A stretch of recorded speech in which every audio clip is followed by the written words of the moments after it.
ಏನು ನಿನ್ನಂತೆ ಅವನು ಗೆಳೆಯ ಎಂದರೆ ಅದಕ್ಕೂ ಹತ್ತಿರ, ಇನಿಯ ಎಂದರೆ ಅದಕ್ಕೂ ಎತ್ತರ.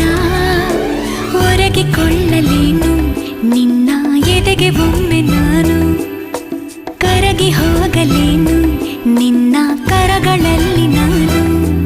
ಯುಗದಾಚೆಗೂ ಜಗದಾಚೆಗೂ ಜೊತೆಗೆ ಸಾಗುವೆ, ಕಡಲೆಲ್ಲವ ಅಲಿಸುತ್ತುವ ತರವೇ. ನಿನ್ನ ಸೇರುವೆ ನನ್ನೋಲವೇ. ಸಂಜು ಮತ್ತು ಗೀತ ಸೇರಬೇಕು ಅಂತ ಬರಿದಾಗಿದೆ ಎಂದು